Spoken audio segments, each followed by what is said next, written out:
Especially ఇంతగా జరగడానికి కారణం ఏంటంటే స్పాన్సర్సే మనకి ప్రధాన కారణం.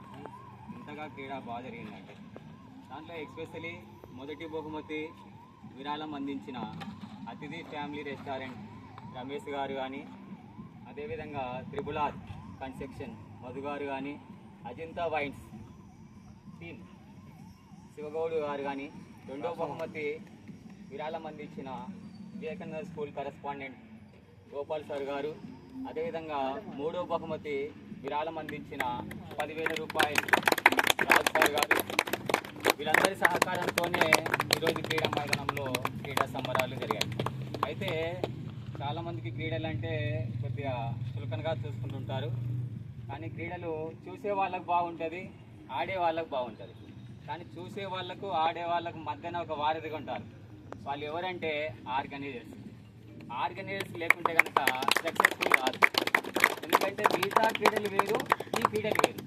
మిగతా క్రీడలు ఎలా ఉంటాయంటే ఫర్ ఎగ్జాంపుల్ కబడ్డీ తీసుకోండి, బ్యాడ్మింటన్ తీసుకోండి, చెస్ తీసుకోండి, 1 or 2 డేస్లో అయిపోతాయి. క్రికెట్ అలా ఉండదు, సమయపాలన ఎక్కువ తీసుకుంటుంది. మెయింటెనెన్స్ ప్రతిరోజు క్రికెట్ పిచ్ని మెయింటైన్ చేయాలి.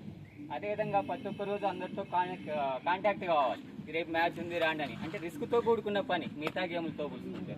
కాబట్టి ఈ గేమ్ను ఆడించే వాళ్ళు ఎలా ఉండాలంటే క్రికెట్ మీద అభిమానంతో ఉండాలి, లేదా ధైర్యం అన్న ఉండాలి, లేకపోతే పట్టుదల ఉండాలి. ఈ 3 క్వాలిటీస్ ఎవరికి ఉన్నాయంటే ఐకాన్ యూత్ బృందానికి ఉన్నాయన్నమాట. కాబట్టి ఎస్పెషల్లీ మనం అభినందించాల్సింది ఐకాన్ యూత్ వాళ్ళను అభినందించాలి. సో ఐకాన్ యూత్ వాళ్ళు ఇంకా ఈ జాతీయ అంటే ఈ డిస్ట్రిక్ట్ మ్యాచ్లే కాదు, ఇంకా రాబోయే కాలంలో రాష్ట్ర స్థాయిలో కూడా టోర్నమెంట్ అరేంజ్ చేయాలని మనస్ఫూర్తి కూడా కోరుకుంటున్నాను.